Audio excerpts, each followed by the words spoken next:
성경 보겠습니다. 하나님의 말씀은 출애굽기 20장 우리 12절 13절 두 구절만 같이 읽겠습니다. 출애굽기 20장 12절 13절 내 부모를 공경하라. 그리하면 내 하나님 여호와가 내게 준 땅에서 내 생명의 길리라. 살인하지 말라. 아멘. 저는 이 시간에 살인하지 말라라고 하는 제목으로 특별히 삶의 두 번째 예배 형제 사랑이라고 하는 제목으로 여러분들과 말씀을 나누길 원합니다. 여러분, 하나님을 온전히 예배하는 자들은 어떤 특징이 있다고 말씀을 드렸습니까? 하나님을 온전히 예배하는 자들은 궁극적으로 삶 가운데에서도 온전히 예배하는 자가 된다라고 여러분들에게 말씀을 드렸습니다. 그러므로 하나님을 사랑하는 것은 이웃을 사랑하는 것과 절대로 분리할 수 있다 없다? 절대로 분리할 수 없는 것입니다. 우리 주변의 신앙인들을 보게 되면 이렇게 하나님을 사랑하는 것과 이웃을 사랑하는 것을 이원화시켜서 교회에서 정말 열심을 내고 직분을 가지고 수십 년 신앙생활을 하지만 그가 살아가는 삶의 현장에서 사람들의 근심이요 골칫거리가 되는 많은 직분자들을 여러분 우린 주변에서 많이 만납니다. 사랑하는 여러분, 저와 여러분들이 온전한 예배자가 될 때만이 진실로 삶을 하나님께 드릴 수 있는 것이에요. 그래서 바울이 산 제물이 되어야 된다. 우리가 산 제사를 드려야 된다라고 말씀하고 있는 것입니다. 지난 시간에 우리가 살펴본 것은 삶의 예배로서 첫 번째, 내 부모를 공경하라 라고 하신 것입니다. 부모를 공경한다라고 하는 것은 위에 사람, 아랫 사람, 동년배들에게까지 아주 존중하고 겸손하게 그들을 공경하는 것이에요. 위에 사람만 대접받으려고 하는 것은 여러분 성경이 가르치는 부모 공경이 아닌 것입니다. 이렇게 모든 관계가 바르게 정립될 때 그 현장에서 하나님께서 예배를 받으시는 그러한 은혜가 있을 것을 믿습니다. 오늘은 여러분 이 모든 관계 속에서 하나님께서 존중, 공경하라라고 하는 것을 기초로 하여서 이것이 가장 토대로 하여서 하나님께서 또 다른 삶의 예배를 우리에게 초대하고 있는데 그것이 무엇입니까? 살인하지 말라라는 거예요. 여러분, 살인하지 말라 이러는 건 어떻게 들려요? 되게 무섭게 들리죠. 무섭게 들릴 뿐만 아니라 되게 부담되죠. 거북스럽죠. 그런데 여러분들이 오늘 이 말씀을 다 듣고 나서 살인하지 말라가 얼마나 달콤하게 들려야 될지를 성령께서 이 시간에 역사하셔서 여러분들의 마음속에 진리를 깨닫게 하는 은혜가 있기를 축복합니다. 살인하지 말라. 야, 이것이 정말 내가 이 땅을 살아가면서 반드시 지켜야 될 하나님의 계명이요 말씀이요 그분의 음성이구나라고 하는 분명한 좌표가 방향성이 여러분들에게 저에게 생겨야 되리라고 믿습니다. 살인하지 말라. 여러분, 이것은 인간 존중이죠. 살인하지 말라. 이것은 형제 사랑입니다.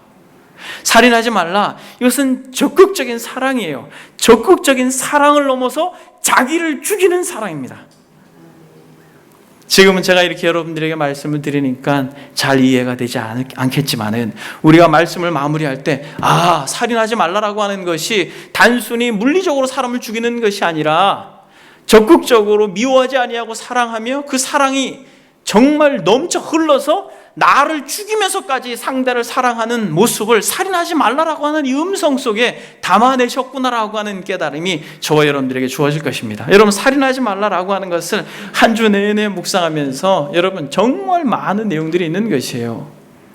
살인하지 말라라고 하면 여러분 무엇이 생각납니까? 살인하지 말라라고 말할 때는 적지 않은 사람들이 다 무엇이 생각나냐면 낙태, 자살, 안락사, 사형, 더 확대돼서 전쟁하면서 사람을 죽이는 것까지. 여러분, 이런 다양한 문제들이 이 살인하지 말라라고 하는 이 범주 속에 들어가 있는 것이에요. 이런 기독교 윤리 문제 속에서 이 살인하지 말라라고 하는 것이 다 포함되어 있습니다. 그리고 여러분 더 나아가서 어떤 이런 실제적인 살인뿐만 아니라 확대되어진 해석으로서 하나님의 말씀을 온전히 전하지 않음으로 인하여서 모든 성도들을 죽게 만드는 목사들의 영적인 게으름도 살인이요. 뿐만 아니라 청지기로 맡겨준 자녀들을 정말 영적으로 케어하고 그 자녀들을 위해 기도하며 그 영혼을 살리기 위해서 몸부림치지 않는, 그렇게 자녀들을 방치하는 부모들도 이 살인하지 말라라고 하는 것에 포함되며, 또 뿐만 아니라 우리 주변에 죽어있는 이들을 향하여서 정말 영광의 복음 예수 그리스도를 전하지 않는 것도 살인하지 말라라고 하는 이 범주 안에 들어가는 것입니다. 그런 의미에서 여러분, 이러한 모든 것들을 여러분 이 시간에 여러분들하고 다 나누면 어떻게 되겠어요? 밥 먹고 다시 모여야 되겠죠. 그래서 제가 지금 거론한 많은 것들은 다음 기회에 여러분들과 나눌 수 있으면 좋겠고, 저는 성경에 근거하여서 구약과 신약과 정말 주님께서 하신 말씀과 사도들의 음성을 통하여서 정말 이 살인하지 말라라고 하는 이 말씀 속에 담겨있는 아주 분명한 정신을 우리가 이 시간 깨닫고 이것을 알게 된다면 우리는 이렇게 겉으로 드러나는 많은 살인의 문제들이 지금보다 훨씬 줄어들 거라고 믿습니다. 적어도 여러분들이 이 살인하지 말라라고 하는 말씀을 준행하게 될 때 여러분들의 가정, 여러분들의 교회 공동체, 여러분들이 속한 직장에서 정말 자살이라든지 다양한 모든 어떤 이 살인에 관계되어져 있는 문제들이 해결되어질 것을 믿습니다. 그러므로 여러분, 저와 여러분들에게 정말 하나님께서 이 살인하지 말라라고 하는 너무나도 두 단어로 되어 있는 이 짤막한 문구가 저와 여러분들의 마음속에 마치 이 돌판에 하나님께서 새겨주신 것처럼 여러분들의 마음판에 견고하게 새겨주시는 은혜가 이 시간에 있기를 바랍니다. 여러분, 그런 의미에서 첫 번째, 살인하지 말라라고 하는 원어의 의미가 무엇인가? 아니 목사님, 이게 무슨 원어적 의미를 해석할 게 있습니까? 그렇죠. 살인하지 말라라고 하는 그냥 살인하지 말라요. 그런데 실제 원어적 해석으로 보게 되면 딱 두 단어로 되어 있습니다. 하지 말라라고 하는 로라고 하는 부정어와 라차흐라고 하는 죽이다라고 하는 동사로 되어 있습니다. 그래서 여러분, 이것이 동사의 변형을 따라서 티르차흐라고 하는 것이 붙여서 로 티르차흐라고 하는 것이에요. 한번 해봅시다. 로 티르차흐. 어색하죠? 저도 어색합니다. 로 티르차흐, 두 단어로 되어 있는 거예요. 하지 마라, 죽여라. 그러니까 죽이지 마라라는 것이에요. 근데 여러분, 이 원어가 문제가 뭐냐면 뭘 죽이지 말라는 거예요. 원어는 여러분 이렇게 되는 것입니다. 죽이지 말라라는 거예요. 그냥 너는 죽이지 말라 이거예요. 뭘 죽이지 말라라는 거예요? 밀림의 성자로 유명한 알베르트 슈바이처, 여러분 아시죠? 어릴 때부터 여러분 생명을 너무 소중히 여겼던 인물입니다. 위대한 역사적인 인물이긴 하지만 예수 그리스도의 대속을 인정하지 않습니다. 이분이. 그래서 성경의 권위를 떨어뜨리는 데 일조를 한 자유주의 신학자입니다. 그런데 그는 생명의 경외감을 아주 남다르게 가지고 있던 사람입니다. 어릴 때 친구들이 새총을 만들어서 새를 잡으려고 할 때 새들을 날리고 그렇게 새를 잡지 못하도록 했던 인물이기도 합니다. 그래서 여러분, 생명은 절대 죽여서는 안 된다 라고 그렇게 인도주의적으로 정말 사회적으로 되게 위대한 인물로 그렇게 기억이 됩니다만, 어떤 일화가 있냐면 여름에 아무리 더워도 문을 닫고 이랬답니다. 왜 그랬을까요? 문을 열면 뭐가 들어와요? 모기, 또 파리, 또 벌레들이 들어오면 여러분 어떻게 됩니까? 살충제 뿌리기 전에 그래요. 들어와서 그저 죽는 것이죠. 이렇게 불에 가까이 가서 이 시체로 죽어있는 우리들은 모기 또 파리 벌레들을 종종 보지 않습니까? 그래서 여러분, 그 더운 여름에도 문을 닫고 있었다라는 거예요. 그럼 여러분, 지금 이분 같은 경우는 너는 죽이지 말라라고 할 때는 어떻게 포함돼요? 너는 파리, 모기, 벌레, 모든 동물들 다 죽이지 말라라고 생각하겠죠. 근데 여러분, 오늘 이 10계명을 주님께서 요약한 것을 우리가 알고 있습니다. 어떻게 요약했죠? 하나님을 사랑하고 이웃을 사랑하라고 했습니다. 이웃을 사랑하는 것으로 우리가 이 본문들이 다 귀결되어야 된다면, 여기서 우리는 이웃이라고 하는 것을 우리는 사람이라고 볼 수 있는 것이에요. 그래서 여기서 죽이지 말라라고 할 때 불교에서 말하고 있는 살생이 아니라 살인이라고 하는 것, 그래서 이렇게 한국어로 번역된 것을 우리는 존중합니다. 그래서 우리는 여러분, 살인하지 말라라고 하는 것이 바른 번역이라는 것이에요.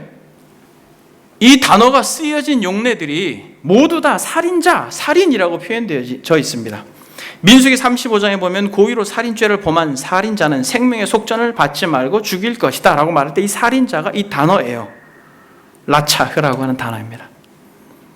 그래서 여러분, 제6계명에서 죽이지 말라라고 할 때에 정말 소중히 여기는 것은 무엇이냐면 사람의 생명을 소중히 여기라고 말하는 것이에요. 그럼 여러분들이 이렇게 질문할 수 있습니다. 그럼 목사님, 동물들은 함부로 죽여도 된다는 말입니까? 그렇죠.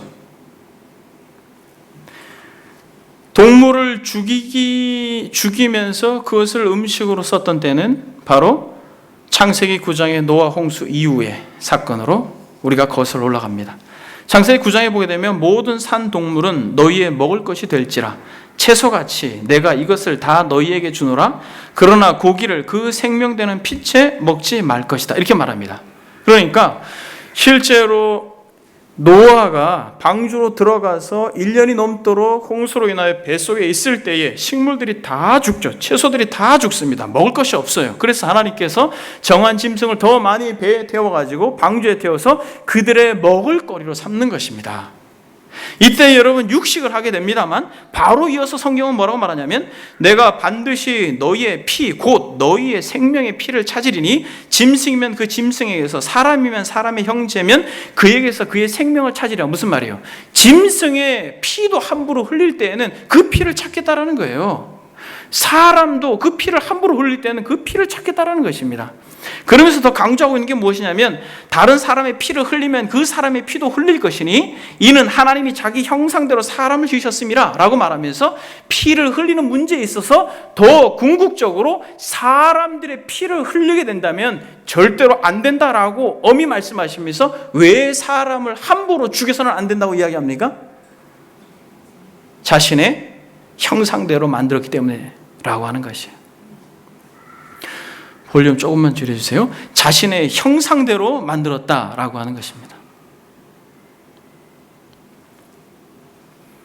하나님께서 아담과 하와를 만들었을 때 우리의 모양과 우리의 형상대로 사람을 만드는 자라고 이야기했습니다. 그러니까 여러분, 한번 양옆에 우리 형제 자매들 한번 보면 좋겠습니다.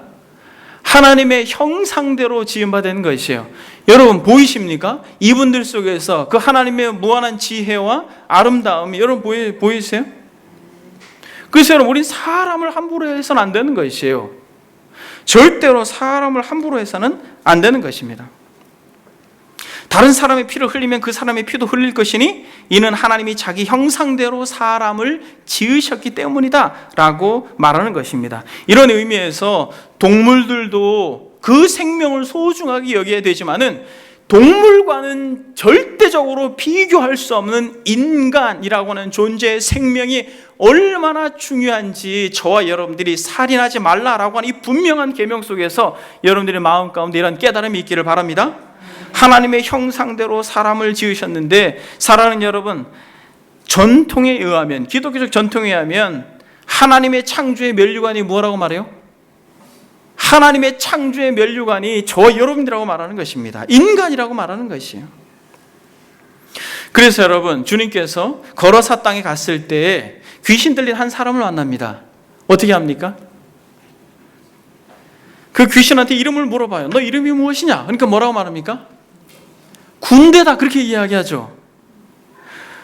그래서 이 귀신들이 당신과 나와 무슨 상관이 있습니까? 라고 말하면서 벌벌 떱니다. 그때 주님께서 어떻게 합니까?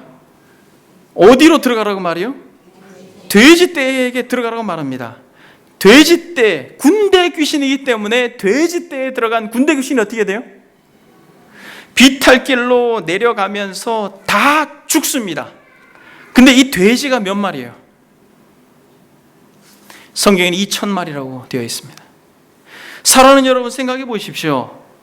돼지 2,000마리, 돼지 2억 마리, 그뿐만 아니라 어떠한 것도 저와 여러분들이 한 사람의 생명을 대신할 수 없다는 것이에요. 그런 의미에서 한 사람 한 사람, 저와 여러분들이 지금 구성하고 있는 이 교회 공동체의 한 사람 한 사람이 얼마나 소중한지 여러분들이 깨달아 알 수 있길 바랍니다.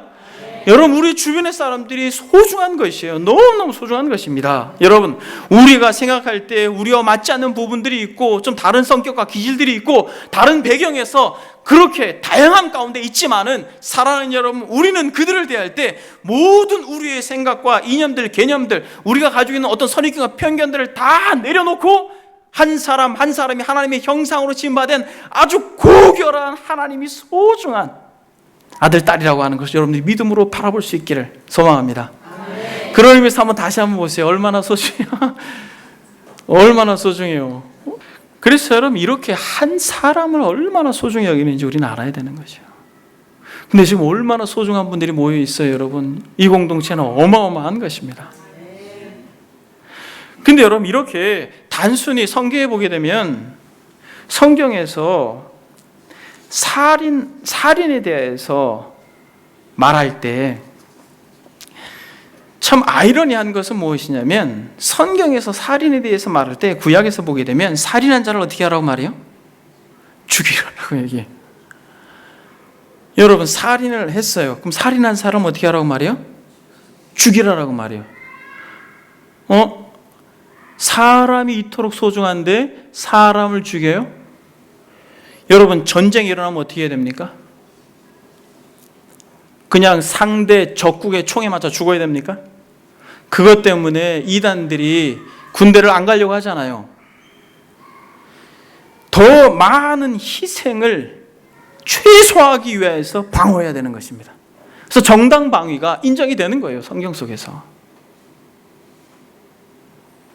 여러분, 한번 생각해 보십시오. 살인했다고 해서 그냥 살인하지 말라고 하는 전제 가운데 그 사람이 이 사람 저 사람 다 죽이는 것을 그저 방관하고 방치하게 되면 어떻게 됩니까? 더 많은 사람이 죽는 것입니다. 그러니까 살인한 자를 어떻게 하라고 말해요? 성경은 분명히 죽이라고 말해요. 여러분, 민수기 35장에 보게 되면 고의로 살인한 죄를 범한 살인자는 생명의 속전을 받지 말고 죽이라고 말합니다. 짐승을 죽인 자는 속전 값을 받고 그렇게 살려줍니다. 그러나 사람을 죽인 자는 반드시 죽이라고 35장에 이야기하고 있어요. 민수기에 돌을 들고 죽인 자, 연장을 들고 죽인 자, 나무를 들고 죽인 자 다 죽이라고 말하고 있습니다.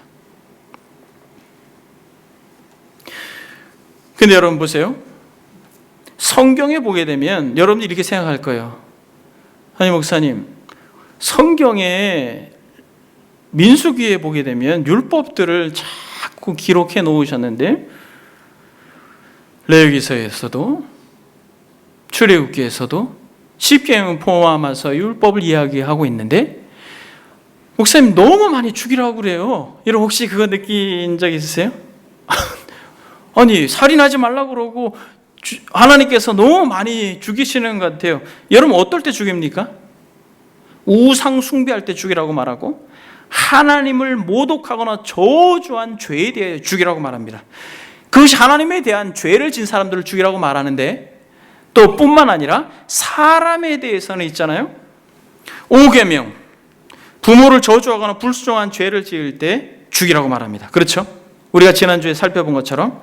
그리고 또 우리가 지금 살펴보고 있는 것처럼 고의로 사람을 살해한 고살죄 또 죽이라고 말합니다. 그리고 또 성적인 범죄, 즉 간음죄도 죽이라고 말해요. 레위 20장에 보게 되면 누구든지 남의 아내와 간음하는 자는 곧 그의 이웃의 아내와 간음하는 자는 그 간부와 음부를 반드시 죽일지다라고 말합니다. 남자 여자 다 죽이라고 말해요. 그리고 사람을 유기한 죄가 사형에 해당합니다. 여러분, 지금 몇 가지예요? 첫 번째, 부모를 저주한 죄, 부모를 업신여긴 죄. 그리고 고의로 사람을 죽이고 성적인 죄, 또 사람을 유기한 죄. 여러분 다 뭐예요? 성경에서, 구약에서, 율법에서 죽이라고 말하는 것은 다 생명과 연관되어 있습니다. 여러분 아세요? 다 생명과 연관이 되어 있다는 것이에요. 그냥 함부로 아무나 죽이라고 명하신 것이 아니에요. 생명과 연관되어 있습니다. 부모도 생명을 잉태하는 이유, 그리고 고의로 사람을 죽이는 것은 여전히 생명을 유린시키는 것이요, 성적인 범죄도 생명과 연관이 되어 있고, 사람을 유기한 것, 이건 역시도 생명과 연관되어 있습니다. 이런 의미에서 사랑하는 여러분, 성경에서 죽이라고 하는 것이 많이 있는 것처럼 보이지만 단 한 가지로 귀결되어지는 것이에요. 무엇으로 귀결됩니까? 사람의 생명과 연관되어져 있는 것에 있어서는 하나님께서 절대로 양보하지 않고 용서하지 않겠다라는 것이에요. 무엇과?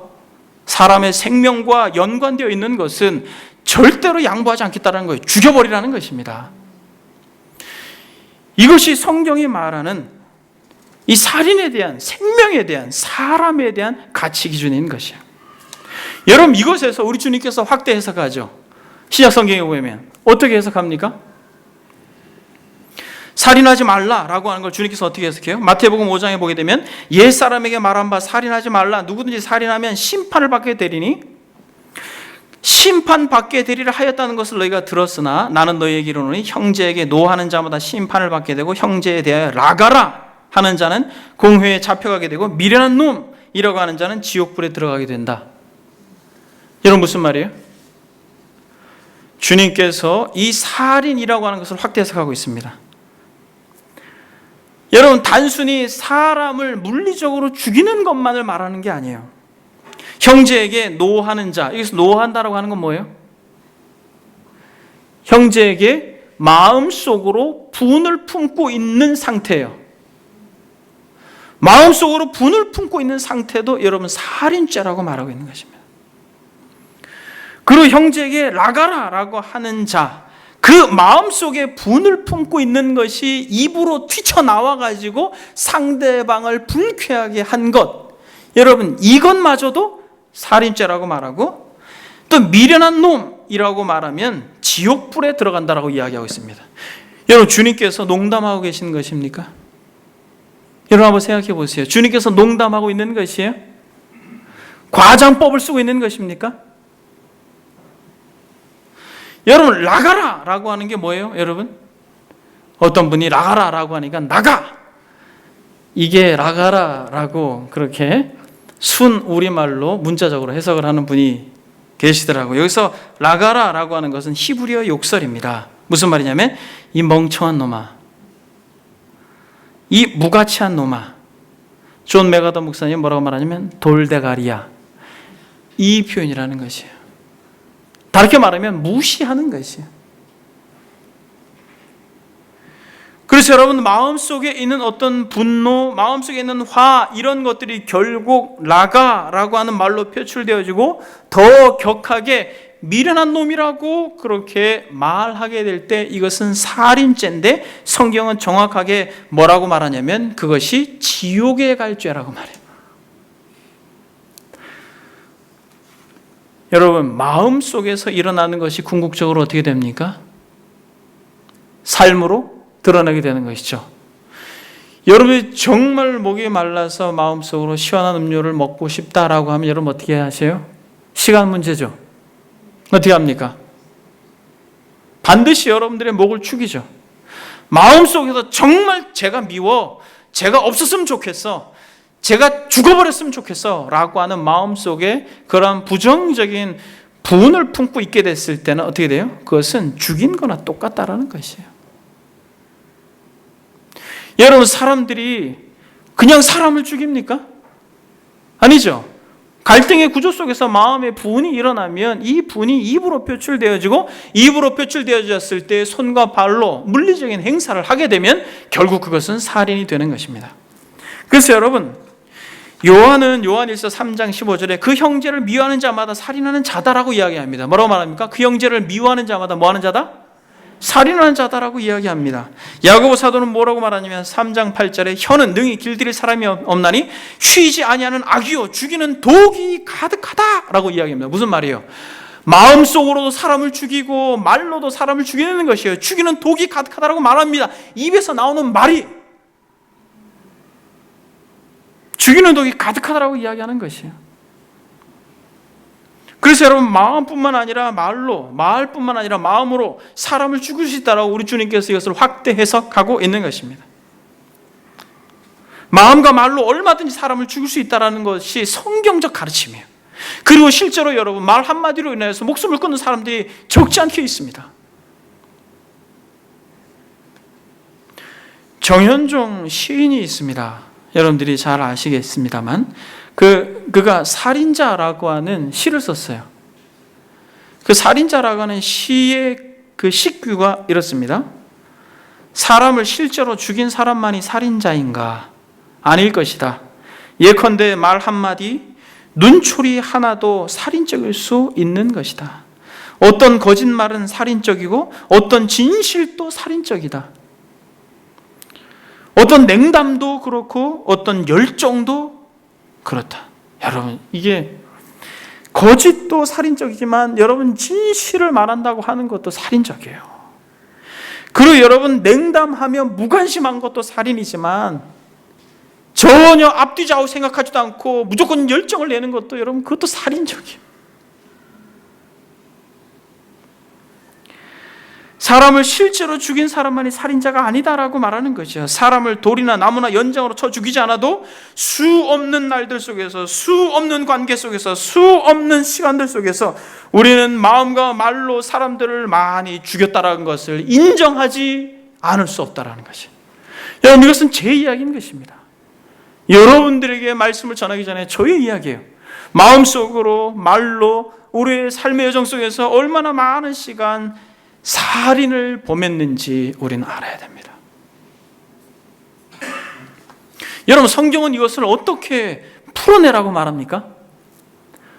성경은 이 살인의 문제를 어떻게 풀어내라고 말해요? 사람이 이토록 소중한데 우리는 우리의 삶의 여정 속에서 부딪히는 관계 속에서 계속해서 주체할 수 없는 어떤 자기중심적인 태도로 인하여 미워하고 갈등을 빚고 분내하면서 그렇게 살아가는 삶의 여정에서 이 갈등의 구조를 어떻게 우리가 풀어낼 수 있습니까? 여러분, 이것은 제가 이 본문을 같이 찾기 위해서 여태까지 찾아야 될 본문들을 다 넘어가 버렸어요. 여러분, 성경을 한번 보겠습니다. 이 살인에 대해서 이 본문을 우리가 읽지 않으면 안 되는 것이에요. 요한일서 3장, 여러분 11절에서부터 16절까지 한번 여러분 차근차근 우리가 한번 읽어보겠습니다. 같이 읽겠습니다. 시작. 우리는 서로 사랑할지니 이는 너희가 처음부터 들은 소식이라. 가인같이 하지 말라. 그는 악한 자에게 속하여 그 아우를 죽였으니 어떤 이유로 죽였느냐? 자기의 행위는 악하고 그의 아우의 행위는 의로움이라. 형제들아, 세상이 너희를 미워하여도 이상히 여기지 말라. 우리는 형제를 사랑함으로 사망에서 옮겨 생명으로 들어간 줄을 알거니와 사랑하지 아니하는 자는 사망에서 머물러 있느니라. 그 형제를 미워하는 자마다 살인하는 자니 살인하는 자마다 형생의 그 속에 거하지 아니하는 것을 너희가 아는 바라. 그가 우리를 위하여 목숨을 버리셨으니 우리가 이로써 사랑을 알고 우리도 형제들을 위하여 목숨을 버리는 것이 마땅하니라. 여러분, 요한이 이 요한일서에서 본문에서 지금 누구와 누구를 지금 비교 대조하고 있습니까? 여러분, 오늘 본문에서 누구와 누구를 지금 비교 대조하고 있습니까? 가인과 아벨을 비교 대조하고 있어요, 여러분. 지금 이 전체적인 문맥 속에서. 그렇죠, 여러분. 가인과 그리스도를 비교 대조하고 있습니다. 여러분, 그 관점에서 한번 보십시오. 가인은 어떻게 했습니까? 여러분, 형제인 아벨을 살해한 최초의 살인자입니다. 그렇죠? 여러분, 마음속에 분을 품고 있는 것으로 여러분, 이 분을 삭힐 수가 없었어요. 손을 들어서 아벨을 쳐 죽여야만 했습니다. 누구를? 형제를. 근데 여러분 보십시오. 우리 주님께서 어떻게 하셨어요? 우리 주님께서는 무고히 살인당한 희생양으로 비교되어지고 있습니다. 마치 누구처럼? 아벨처럼. 침묵하며 가인에게 죽임당한 아벨처럼 예수 그리스도는 그저 침묵하며 죽음의 길로 어린 양처럼 가고 있는 것을 성경은 묘사하고 있습니다.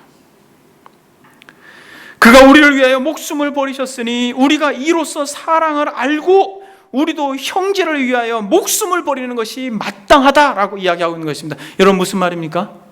여러분 이게 무슨 말이에요? 무법자들이 예수 그리스도를 무심하게 살해했습니다. 그러나 주님은 이렇게 무참하게 살해당하셨으면서도 예수께서 십자가에 달려 죽으실 때 뭐라고 말합니까? 아버지여 저들의 죄를 용서하여 주소서, 저들이 자기가 하는 일을 알지 못합니다라고 고백하면서 그들이 당신의 형제가 될 것을 미리 아시고 그 고난을 인내하고 참은 것이에요. 마치 종교 지도자들이나 뿐만 아니라 제자들마저도 팔고 무지함으로 예수 그리스도를 죽음으로 내몰게 했을 당시에 예수 그리스도는 죽으면서까지 그들을 형제로 받아들인 것이에요. 사랑하는 여러분, 저와 여러분들이 이 본문 속에서 무엇을 깨달을 수 있냐면 주님께서 말씀하신 바 형제에게 미련한 놈이라고 말할 때 지옥불에 들어갈 거야 라고 하는 이 말을 여러분들이 마음속으로 담아야 될 것입니다. 아, 이것이 주님께서 과장한 말씀이 아니구나. 하늘의 영광을 버리고 이 땅에 오셔서 친히 죽으셔서 그 죽음 때문에 형제로 묶은 바 됐다면, 우리가 그 죽음으로 인하여 형제가 됐다면 그 형제를 향하여서 미련한 놈이야, 멍청한 놈이야 라고 말하면서 그를 무시하고 그를 멸시하는 것은 마땅히 지옥에 갈 죄라고 하는 것이 분명하다라는 것이에요. 형제에 대해서. 여러분 본문에서는 이 대상을 확대해서 길 가다가 만난 사람이라고 말하지 않습니다. 형제라고 말하고 있어요. 주님께서도 형제에게 미련한 놈이라고 말하면 지옥에 들어갈 것이라고 이야기하고 본문에서도 형제에 대해서 이야기합니다. 그러면서 뭐라고 말해요? 요한 사도는 이 그리스도의 음성을 미련한 놈이라고 말하면 지옥에 갈 거야 라고 하는 이 그리스도의 음성을 너무나도 잘 알았습니다. 왜냐하면 우리의 옆에 있는 형제가 그리스도의 통제를 받는 그의 핏값으로 그를 건져낸 단순히 어떠한 길 가는 사람의 그런 가치가 아니라 영생을 같이 누려야 할 영광스러운 존재임을 알기에 뭐라고 말하냐면 그 형제를 미워하는 자마다 살인하는 자다라고 정확하게 요한도 주님께서 하신 음성을 그대로 증거하고 있는 것입니다. 사랑하는 여러분, 저와 여러분들이 신앙생활을 하면서 예수께서 저와 여러분들의 머리가 되시고 그분의 통제를 받아서 한 지체요, 한 권속으로, 한 가족으로, 한 형제로 그렇게 묶으셨다는 걸 믿는다면 절대로 우리는 마음속으로 형제를 향하여 함부로 해서는 안 되는 것이에요. 여러분 이것은 단순히 어떤 한 설교자가 외치는 설교로 그쳐서는 안 되는 것이에요. 이것이 주님께서 말씀하신 것이요, 요한이 이토록 강하게 말하는 것입니다. 우리는 서로 사랑할지니 이는 너희가 처음부터 들은 소식이라. 가인과 같이 하지 말라. 그는 악한 자에게 속하여 그 아우를 죽였으니 어떤 이유로 죽였느냐? 자기 행위는 악하고 그의 아우의 행위는 의로움이라. 형제들아, 세상이 너희를 미워하여도 이상히 여기지 말라. 우리는 형제를 사랑함으로 사망에서 옮겨 생명으로 들어간 줄 안다라고 말해요. 여러분들이 진짜 사망에서 생명으로 옮겨진 자라는 걸 어떻게 알 수 있습니까? 여러분 무엇으로 증명해 보일 것이에요? 주일날 예배를 빠지지 않고 나오는 것으로 여러분들이 증명할 것입니까? 여러분들이 다른 사람들과 비교되지 않을 정도로 많은 헌물을 한다고 해서 여러분들이 정말 사망에서 생명으로 옮겨진 자라는 것을 드러낼 것입니까?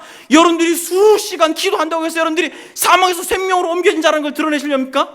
여러분 무엇으로 여러분들이 사망에서 생명으로 옮겨진 자를 드러내실 것이에요?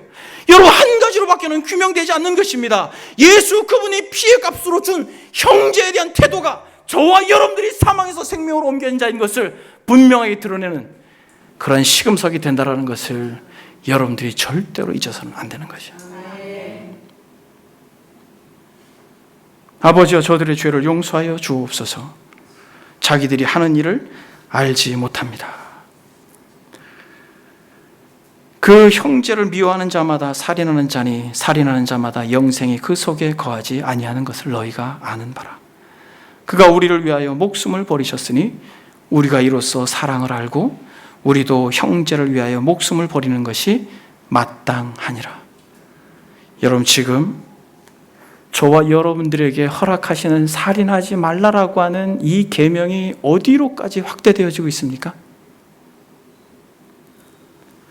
몽둥이를 들어서 사람을 죽이지 말라라는 것이에요. 주님께서는 마음속으로 분을 품는 것 자체도 살인이라고 말하고 있습니다. 근데 여러분 보세요. 오늘 요한은 뭐라고 말하냐면 사랑하지 않는다면 당신네들은 사망에서 생명으로 옮겨진 자가 아니라고 말씀하고 있는 것입니다. 그러면서 지금 요한이 뭐라고 말하냐면 그가 우리를 위하여 목숨을 버리셨으니 우리가 이로써 사랑을 알고 그의 죽으심으로 말미암아 우리가 사랑을 알고 우리도 형제들을 위하여 목숨을 버리는 것이 마땅하다라고 말합니다. 무슨 말이에요? 죽음의 자리까지 나아가자라는 얘기예요. 그게 살인하지 말라라고 하는 것의 궁극적인 목적지라는 것입니다. 여러분 이해되셨어요? 새 계명을 너희에게 주노니 서로 사랑하라. 내가 너희를 사랑한 같이 너희도 서로 사랑하라. 너희가 서로 사랑하면 이로써 모든 사람이 너희가 내 제자인 줄 알리라 라고 말하면서 새 계명이라고 말하며 사랑을 선언하고 있습니다. 여러분 어떻게 이것이 사랑이 가능합니까? 여러분 형제라고 하는 건 무엇이에요? 가까이 있는 사람이에요? 멀리 있는 사람이에요? 가까이 있는 사람입니다. 여러분 가까이 가게 되면 어때요? 먼 산을 보게 되면 여러분 많은 나무들이 잘 어우러져서 아름답죠. 예쁘죠. 그런데 그 산을 가까이 가게 되면 어떻게 됩니까? 여러분 오물들이 있고 쓰레기들이 널려져 있습니다. 여러분 그것이 보이는 것이요. 가까워지면 여러분 조금만 더 가까워져 보십시오. 지금보다 더 가까워져 보십시오. 여러분 형제로 더 그리스도로 말미암아 연합해 보십시오. 조금만 더 가까이 가 보십시오. 여러분들이 생각했던 것보다 저도 그렇고 지금 이 자리에 앉아있는 모든 사람들이 많은 가시와 오물과 더러운 것들로 엉켜 있을 것입니다. 어떻게 하셔요? 여러분 어떻게 하실까요? 성경은 뭐라고 말합니까? 골로새서에서 3장 누가 누구에게 불만이 있거든 서로 용납하여 피차 용서하되 주께서 너희를 용서하신 같이 너희도 그리하라 라고 말합니다. 두 가지로밖에는 해결이 안 돼요. 용납하고 뭐하라? 용서하라. 여러분 이 두 가지로밖에 안 돼요. 여러분 그 누구도 형제를 사랑할 수 있는 그런 기본적인 마음의 태도가 없습니다. 그리스도의 죽으심을 알고 서로 용납하고 용서하는 것이에요. 여러분 용납은 무엇이에요? 용납은 무엇입니까? 나와 다른 것을 어떻게 하는 거예요? 인정하는 것입니다. 그렇게 되면 뭐가 돼요? 용서가 됩니다. 누가 그렇게 하셨어요? 주님께서 저와 여러분들을 용서하셨습니다. 그 용서와 사랑으로 귀결되어지는 것이에요. 1만 달란트 빚진 자와 같이 정말 수천억 원의 빚을 졌지만은 그분이 우리를 탕감시켜 주셨습니다. 그러나 저와 여러분들이 100데나리온 빚진 자를 멱살을 잡고 내놓으라고 말한다면 우리는 탕감받지 못한 자라고 주님께서 말씀합니다.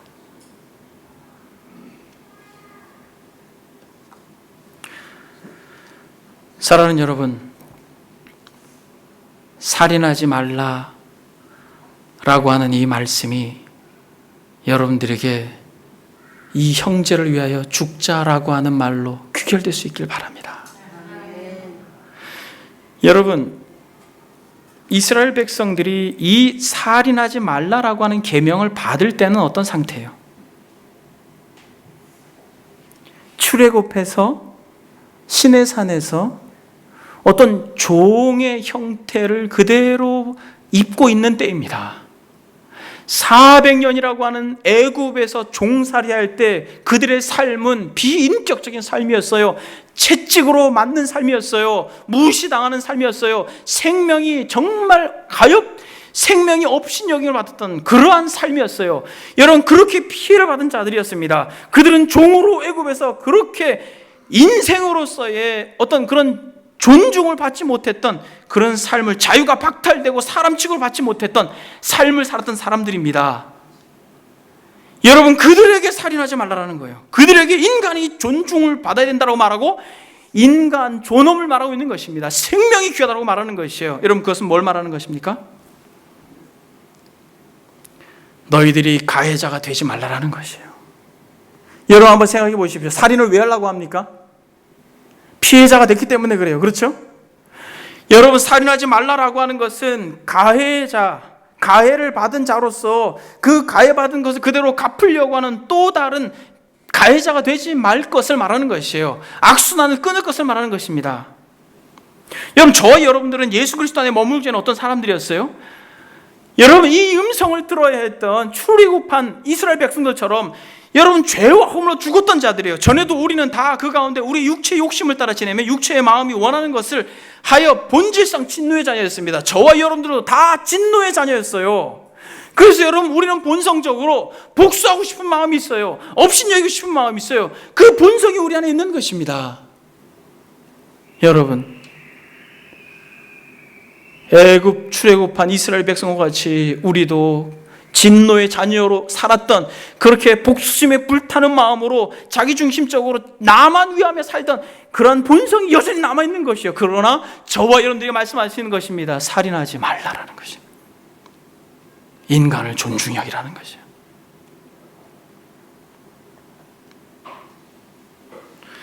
여러분, 이스라엘 백성들 가운데 부지 중에 사람을 죽이면 어떻게 했습니까? 도피성으로 피해서 대제사장이 죽을 때까지 있었습니다. 그리고 부지 중에 사람을 죽인 사람은 대제사장이 죽으면 그 사람은 살아났었어요. 여러분, 이것은 무엇이에요?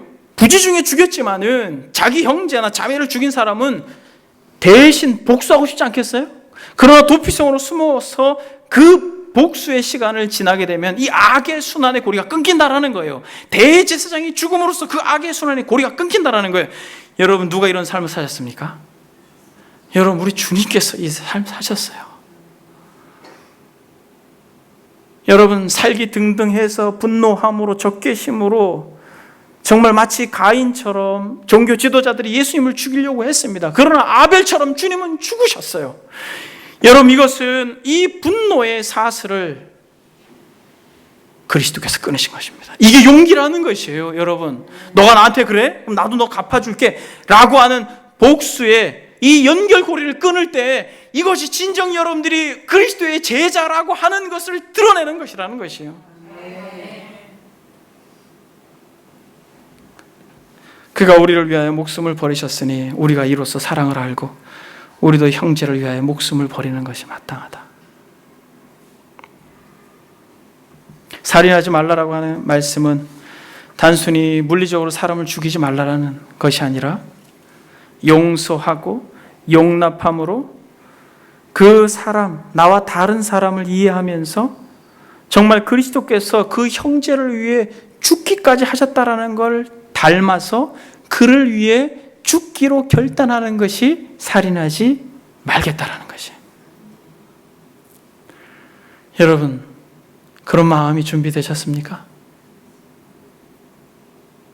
여러분들의 자존심을 건들고 상처를 입히는 그들을 위해서 그저 내가 그를 위해 죽겠다라고 하는 어떤 결단이 여러분 마음속에 준비되셨습니까? 어렵죠. 주님이 이렇게 말합니다. 사람이 친구를 위해 자기 목숨을 버리면 이보다 더 큰 사랑이 없다라고 말합니다. 이 말은 정말 그리스도의 피에 값주고 산 형제를 사랑하는 자는, 그래서 그를 위하여 죽기까지 나아가는 자는 정말 위대한 사랑이라고 말하고 있는 것입니다. 여러분, 한 사람의 예만 들고 말씀을 마치겠습니다. 여러분들이 잘 아는 순교자가 한 분 있습니다. 영화로도 나왔어요. 창끝이라는 영화 본 적 있습니까? 에콰도르로 가서 28 젊은 나이에 순교를 당한 짐 엘리엇과 그의 친구 4명, 즉 포함해서 5명은 이 당시의 외부와 완전히 단절된 아우카스족, 이 부족과 접촉해서 복음을 전하려고 합니다. 예수님께서 당신을 왜 죽으셨어요? 라고 하는 걸 전하려고 합니다. 그래서 여러분, 그들이 그들과 접촉하려고 하는데 이들이 몰려오면서 칼과 창으로 달려오는 것이야. 이 원주민들이 막 무시무시한 모습으로 달려오는 것이야.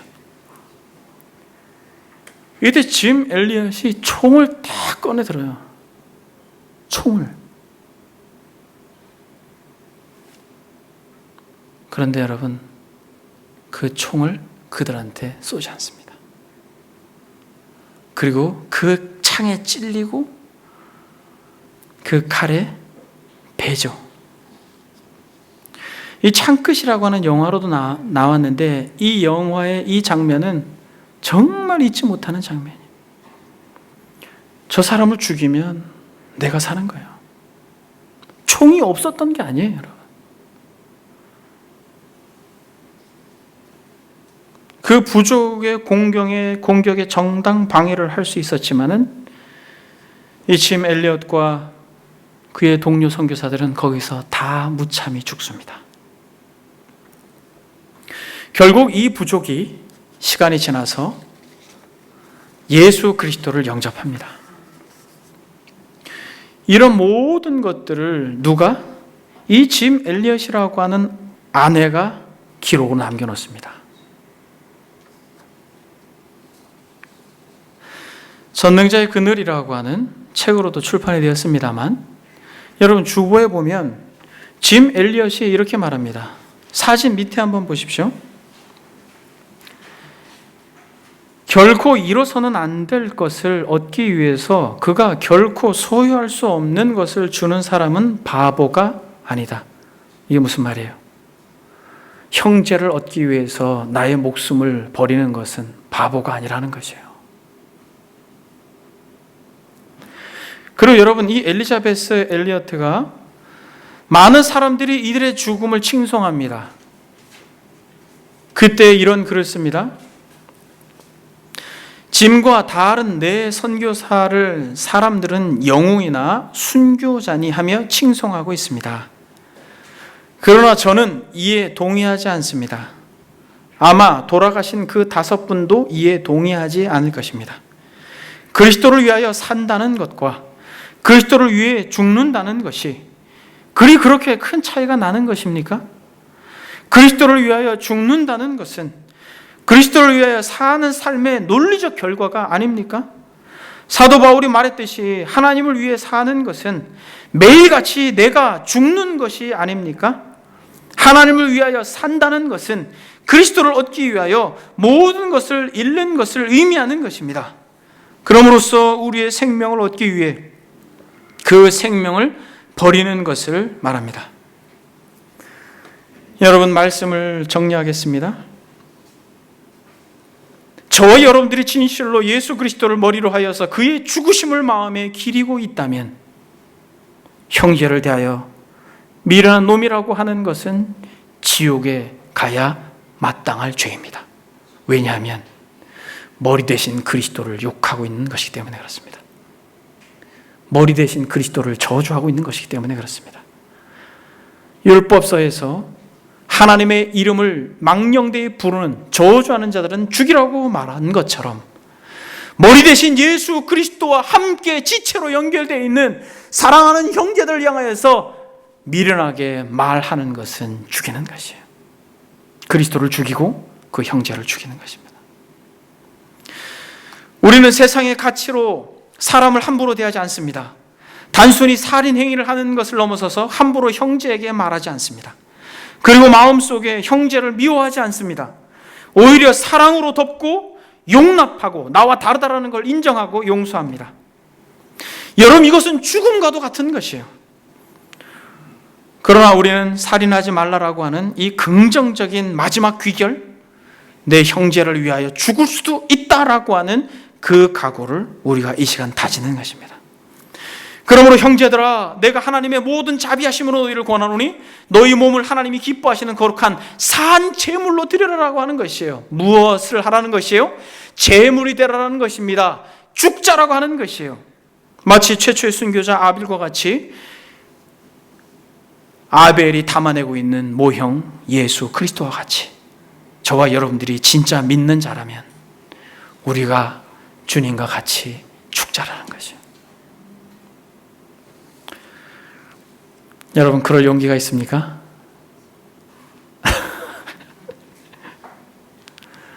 여러분, 저를 한번 보십시오. 여러분, 그럴 용기가 있습니까? 우리가 이 시간에 기도할 때, 주님, 제 힘으로는 불가능합니다. 저로는 불가능해요. 그러나 주께서 부활 승천하시고 보내주신 성령으로 말미암아 능히 이 길을, 좁은 길을 가겠습니다. 사랑하는 여러분, 저도 그렇고 여러분들도 그렇고 이 길을 포기하는 순간 이 공동체가 하나님의 사랑과 기운에서 점점 조금씩 멀어질 것입니다. 그러나 저와 여러분들이 이것을 결단하고 주님 가신 그 길을 끝까지 가겠습니다라고 고백하는 순간 지금보다 더 하나님의 사랑과 은혜가 넘쳐날 줄 믿습니다. 여러분, 이 길을 우리가 가는 것이에요. 여러분, 이 길을 가는 것입니다. 짧은 인생의 여정 속에서 저와 여러분들이 함께 그리스도와 함께 죽고 그리스도와 함께 살겠습니다라고 하는 고백을 이 시간에 기도로 드리기를 소망합니다. 기도하겠습니다.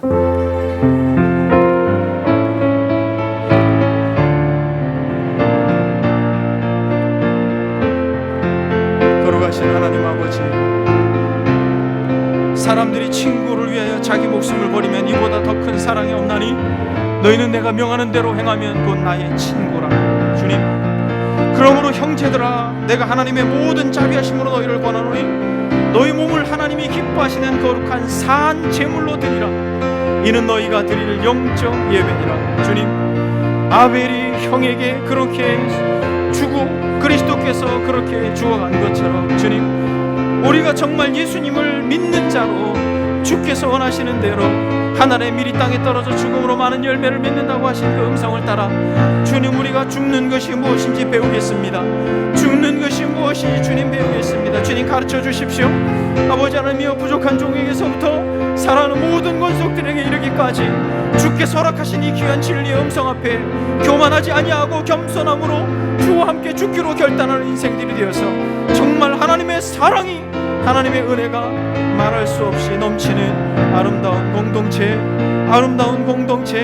귀한 공동체가 되도록 은혜를 더하여 주옵소서.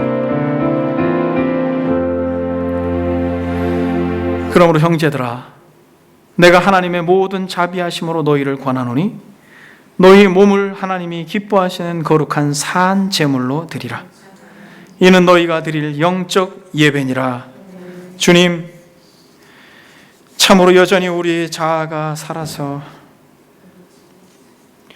주께서 걸어가신 그 길을 우리가 싫어하고 돌이켜 여전히 대접받고자 하는 자리로 나아가는 우리의 연약함을 긍휼히 여겨 주옵소서. 주님, 이스라엘 백성들이 애굽에서 400년 종살이하며 그 묵은 때를 벗지 못함으로 살인하지 말라라고 말씀하신 것처럼 전에는 우리도 다 육체의 욕심을 따라서 지내며 육체의 마음이 원하는 대로 본질상 진노의 자녀였던 것을 잊지 아니하고 형제를 죽기까지 사랑하신 그리스도의 뒤를 하나님 따라가고자 결단하며 버겁지만은 이 믿음의 길을 같이 걸어가기로 소망하는 사랑하는 권속들, 하나님, 형제를 사랑하는 것이 지치고 때로는 힘들지만 주님이 우리를 용서하시고 용납하신 것 같이 우리도 서로 용납하며 피차 용서하되 주께서 우리를 용서하신 것 같이 서로 그렇게 할 수 있도록 주님, 우리에게 이 믿음을 더하여 주옵소서. 사랑하는 권속들 한 사람 한 사람 예외 없이 주의 은혜를 구하고 기도할 때마다 성령님 좌정하사 넉넉하게 이 믿음의 길을 같이 걸어갈 수 있도록 주께서 은혜를 더하여 주옵소서. 감사드리며 예수님의 이름으로 기도드립니다. 아멘.